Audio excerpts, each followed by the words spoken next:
The creepiest internet mysteries that were finally solved. Fun time. Kids care. On a normal street in Salt Lake City, you could see a brightly painted building with neon green walls and purple doors. I don't trust those windows. Now, most people would look at that and say, oh, I don't trust the lime green. I don't trust the little bit of mold that's coming off the top. I don't trust that weird pink door. No, it's the windows. It looks like this is what Helen Keller thinks houses look like. And that's a problem. All due respect though, shout out. Above the entrance, a sign read, Fun Time Kids Care. At first glance, it looked like a typical daycare center, but as locals drove past it day after day, they started to notice something very strange. There were no kids. No one ever saw a single child playing in the fenced yard. The playground equipment sat empty and covered in dust. The windows were entirely blocked out from the inside using faded drawings and thick curtains, preventing anyone from seeing what was going on inside. Naturally, people began to talk. The mystery eventually found its way to the internet, where amateur detectives started digging into the background of the daycare. That is when things got much weirder. What happens with these child care facilities, supposedly, allegedly, is that they get a ton of government funding, like millions of dollars, and then they don't actually even have any kids. And so, like, there are these little corporations that are making a ton of money and doing essentially nothing. Is that what this is? Or is there something more deep and dark? Emphasis on the deep. And the dark, actually. When people searched for the business online, they found a website that looked fake and poorly thrown together. The phone numbers listed on the site would often ring endlessly, or someone would pick up and immediately hang up. The strangest clue of all came when people searched through public import records for the address. They found a shipping log showing that over 8,000 pounds of cheap plastic jewelry had been delivered to the daycare. People wondered why a small local daycare would need literal tons of plastic rings and necklaces. The internet exploded with wild theories. Some people believed it was a secret front for a criminal cartel to hide their money. Others were convinced it was a spy safe house. The most popular and disturbing theory was that the building was hiding an illegal trafficking ring. The rumors grew so huge that people started visiting the building in person to take photos, peek through the covers, and harass whoever was inside. This reminds me of, you guys ever seen like those lamp stores? Like a store that literally only sells lamps. Let me show you what I'm talking about. Yeah, something like this, dude. Growing up, I used to drive by a store that looked like this, and it had big glass windows so you could see right in it. There was never anyone in it, ever. And it was probably, I mean, it still might even be there, but I've moved away since, but like growing up, it was there for 10, 15 years. I never saw a single soul walk in that place. And so me and my family always had a joke that like it was owned by the mafia, and it was some sort of front to launder money. Because like, who would ever even go in this store? Is that a thing? Like, do people buy lamps at an actual lamp store? Like, I know that sounds silly, but I would just go to like a Walmart or somewhere that's like sells other furniture, but there's specific lamp stores, and I just can't get it out of my mind that like it must be owned by the mafia who is just laundering money through these lamps. Peek through the covers and harass whoever was inside. The situation got so out of hand that police and local officials had to step in and clear the air. The truth was finally revealed, and it wasn't a dark conspiracy at all. It turned out the building was purchased years earlier by a man who wanted to give his elderly mother something to do after she retired. They decided to open a real daycare. Because they did not need to make a large profit, they only took in a very small number of kids at a time. This explained why the playground always looked empty and why the business had almost no public presence. As for the thousands of pounds of plastic jewelry, it was simply a side business. The owner imported cheap items in bulk to sell online for extra cash, and he just used the large daycare building as a storage space for the boxes. I mean, honestly, I was half hoping it would be way worse than that. Is that bad of me? Not like I don't wish that ever like bad things happen to people, but as far as like the story goes, I was really hoping like they kept children underground and like did tests on them. But that was actually kind of wholesome. I'm not sure what that says about me as a human. But hopefully, some of these do get really, really weird. Next up is Mortis.com. Back in the early days of the internet, people stumbled upon a website that felt incredibly unsettling. If you typed Mortis.com into your browser, you were met with a completely black screen. The only thing on the page was the word Mortis, which translates to death in Latin, written in plain white text. If you clicked on the word, a username and password box would pop up. Weird. People naturally wanted to know what was hiding behind the login screen, and when people started digging into the website code and the server it was hosted on, they discovered something completely baffling. The server holding the website contained huge amounts of locked files. People immediately started wild theories about what could be hidden inside. Some thought it was a secret government database, some that it was a repository of illegal material, while others believed it was a hub for international spies. A massive group of amateur internet detectives decided they were going to crack the password and uncover the truth. They used special programs to guess thousands of passwords, but the security was surprisingly strong, so they decided to investigate the owner of the site instead. dead. Public web records showed the site belonged to a man named Thomas Ling. As the detectives dug into his name, they found that his server was linked to several other strange websites. One site just showed a picture of a chess piece, and another site referenced dark fantasy monsters. Okay, this guy's a sicko. I don't even, like, maybe there is nothing, like, inconspicuous going on here. Maybe there's nothing crazy at the end of the tunnel, but Mr. Ling, what are you doing? Even weirder, they traced the server connections to physical addresses across the country, and they found links to a dentist office, a high-end security firm, and a lawyer. When internet users looked up the physical addresses for these businesses, many of them turned out to be empty lots or abandoned warehouses. Okay, that's To make weird. things worse, some of the people listed in the business records were dead. The internet was now Whoa. convinced that Thomas Ling was an alias for a criminal mastermind running a massive illegal network. The story spread like wildfire, and soon people were claiming the FBI was investigating the site. Eventually, the website suddenly vanished from the internet completely, leaving everyone to assume the government had finally taken it down. However, years later, the real story came out, and it wasn't what people were expecting. Thomas Ling was just a regular guy who worked in IT. The massive amounts of hidden data were not government secrets or criminal files. They were simply the backups of his personal files. As for the other weird websites with chess pieces and monsters, those were just personal projects. Thomas was a fan of fantasy games and books, Okay, and he so used he his is own weird. server space to mess around with web design as a hobby. He chose the name Mortis simply because he thought it sounded cool. Also, the FBI never raided his house or shut down his website. When the thousands of internet detectives started trying to hack his server and sharing his personal information online, Thomas noticed the unusual web traffic. He briefly tried to tell people online to leave his server alone, explaining it was just for personal files. When people refused to listen and kept trying to break in, he simply got annoyed and took the site offline himself. Wait, what about all the people that died, though? What about all the people that were linked to the website that were dead? Did I miss that part? Did he mention anything about that? Who are they? Because at one point he was like, oh, there was like 4 other people that linked it, and then they were all dead. I must have missed that. I don't know. I feel like we didn't really get to the bottom of that one. Seems like there's more ice cream at the bottom of the bucket there. Next up we have Koochie, maybe hopefully Koochie key lime pies. Koochie's key lime pies. Koochie.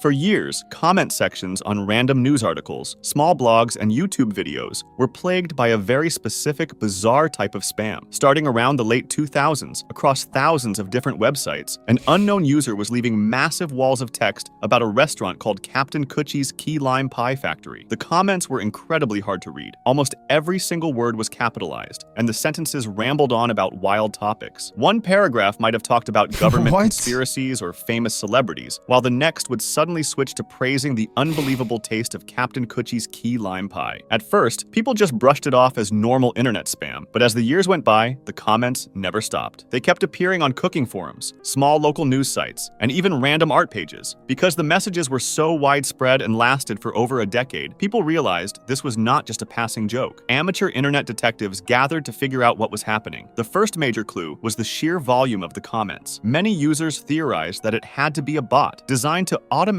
post spam across the web. However, people noticed that the comments would occasionally reply directly to other users and Just change topics recommending based some on good current pie. events. A simple spam bot from that era would not be smart enough to do that. The mystery deepened when people started looking closely at the language. Some believed the rambling stories were actually coded messages. They thought international spies or criminal groups might be using the public comments to communicate, using the phrase key lime pie as a secret code word for something illegal. To get to the bottom of it, people decided to search for the restaurant itself. Surprisingly, they found that Captain Koochie's was a real place that used to be located in North Carolina. However, public records showed that the restaurant had closed its doors years before the weird comments even began appearing online. Okay, I have no idea where this could possibly be going. Like the other ones, like, you know, you had some guesses, you said whatever. That makes no sense at all. Why would anyone still be posting it's so good, I recommend it, and it's closed? It doesn't even exist anymore, and people are still recommending it. And they got some weird other things in their paragraphs, like government stuff and whatever, and it's also not spam. That is really weird. This discovery only confused people more. Why would a criminal ring use a closed-down restaurant as their secret code? Or if it was an advertising campaign, why try to sell pies from a place that no longer existed? Some people then suggested it was an elaborate online puzzle game created for entertainment, but usually those games have clues that lead to an ending. These comments just went on and on without leading anywhere. Eventually, the true story surfaced. The real-life owner of the closed restaurant was a man named Oswald Oswald Pelaez, who proudly went by the nickname Captain Koochie. By digging into his background and his public social media profiles, investigators realized that Oswald himself was the mysterious poster. There was no secret criminal code and no bots. Oswald was simply a very eccentric older man who was battling severe, late-stage multiple sclerosis with a unique personality and a very unusual way of typing. Even though his restaurant had closed down, he was still incredibly proud of the business he had built and the pies he used to bake. So, in his free time, he would browse the internet, read random articles, and manually type out his thoughts. He liked to mix his personal opinions on the world with fond memories of his famous key lime pie. He did this for years, simply because he enjoyed it. Yo,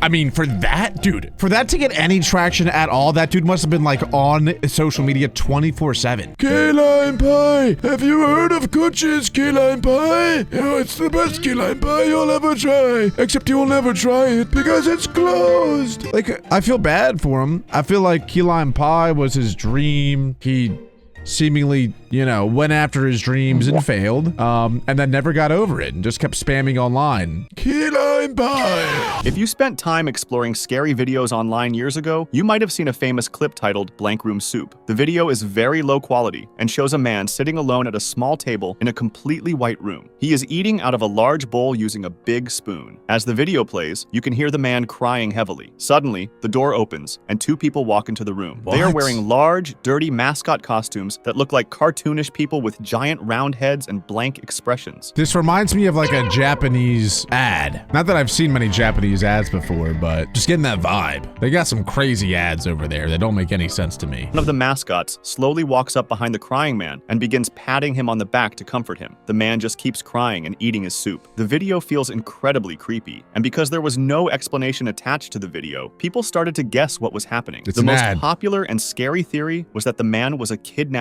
victim. Some internet users claimed the video was found on the deep web. They guessed the man was being forced to eat something terrible, and the people in the costumes were his captors mocking him. People tried to figure out where the room was and who the mascots were. Eventually, someone recognized the giant mascot heads. They were characters named Ray Ray, created by a professional artist and animator. When internet detectives contacted the artist, he told them he had created the costumes for a live stage show, but shortly after the show, the costumes were stolen from his vehicle. A few weeks later, he received an anonymous email containing a link to the strange soup video. This made the mystery even more terrifying. The artist said he did not know the crying man and had no idea who took his. This has to end in something actually crazy and weird going on, right? Like all the other ones started as crazy and then ended as like, oh, okay. Like things, like, what happened was explainable. Here though, you gotta imagine that there is some sort of malicious intent with this video. I mean, the costumes were stolen. Clearly these aren't good people. And if they're like forcing someone to drink soup who was crying, and you know that they're not good people because they stole the suits, like this has to be something bad. For years, the video was seen as the recording of a real crime. However, some people kept digging, looking for any clue they might have missed. They looked closely at the room and the way the video was filmed. They noticed the camera was set up on a steady stand, and the lighting in the blank room was actually very professional. Slowly, a theory that many believe to be the true story began to emerge. The artist who made the costumes continues to claim they were stolen, but many think he and his friends deliberately created a strange and confusing video. You see, the artist's sister is in a theatrical rock band called Stolen Babies, and he himself was heavily involved in the band's theatrics. The Ray Ray costumes frequently appeared in their live shows and promotional material. This led people to theorize that the video was a marketing stunt or an art project. They filmed it in an empty room, posted it online, and waited for people to discover it. There is no fully confirmed truth, but this is what many people believe today. Some, however, still think the footage is simply the work of fans or artists who used the stolen costumes to create a surreal video.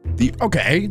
I mean, it wasn't a Japanese ad, and I guess it's still not even really solved. But seems like it was used to promote the band that is called Stolen Babies, which leads me to think that they were never even stolen at all, but that's just the story that the guy came up with. Whenever he would be asked, like, what is this project? What is this video? His answer would be that they were stolen. And that is also a marketing tactic to get you to think about the Stolen Babies band. I think it's just an ad and there's not really much more to it. Next up, we have the OG Backrooms though. That's interesting because I actually don't really know where the Backrooms even comes from. I just know it's a game that I played. I know it's a movie that I haven't seen yet, but I don't really know the lore behind it, and maybe this will give us some answers. Original backroom image.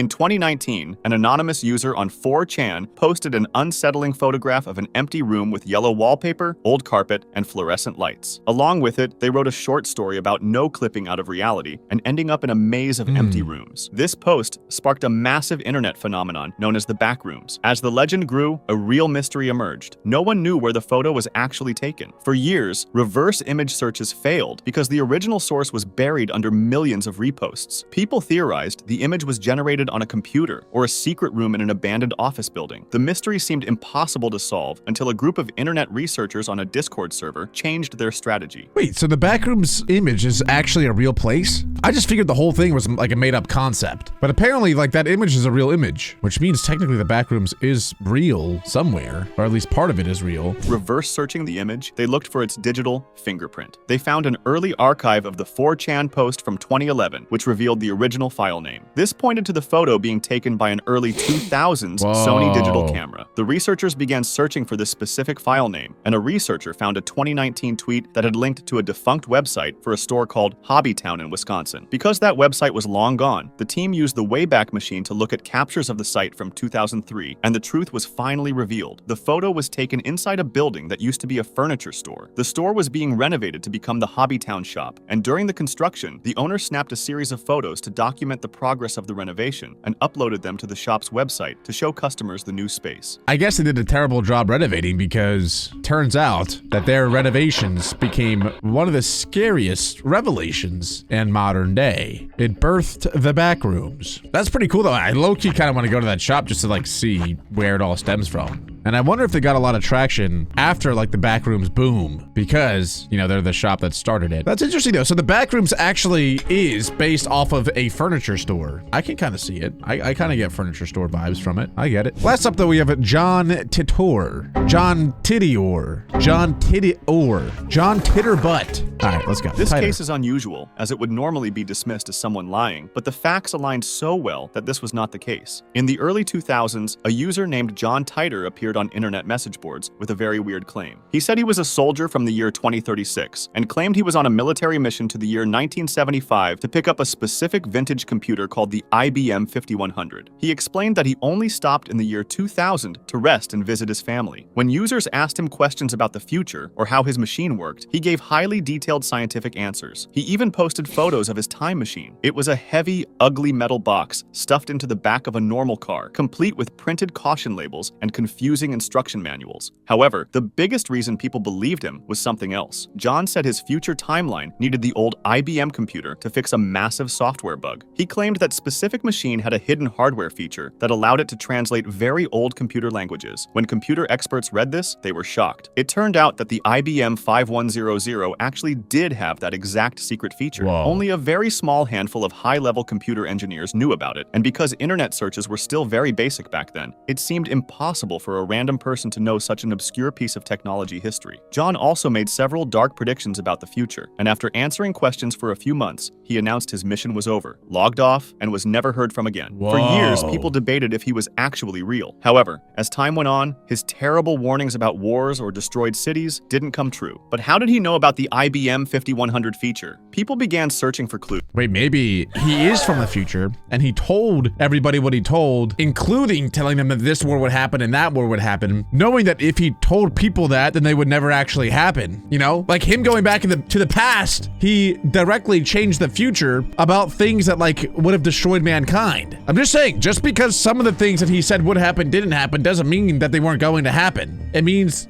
it could mean at least that him saying that prevented them from happening, which is maybe what he was just trying to do in the first place. Then, a few years after John vanished, a company called the John Titor Foundation appeared and published a book collecting all of his internet posts. Investigators managed to track down the business records for the foundation, and they discovered the leader of the company was a man named Larry. Then they looked into Larry's family, and they found out that his brother was a highly experienced computer scientist. Suddenly, for many, the entire mystery made perfect sense. The theory was that the two brothers brothers had teamed up to create the ultimate internet character, and that the computer expert brother used his deep knowledge of vintage technology and physics to write highly believable scientific posts. Larry and his family have consistently denied, and still deny, being behind John Titor, but many people still believe they were involved, even though there is no definitive confirmation. Huh, that's an interesting one. A couple of them are still unsolved and do kind of make you think a little bit. Anyway, boys, that's it. If you guys want me to watch more things similar to this, let me know by leaving a like, subscribe if you're new, and click right here to watch another awesome one.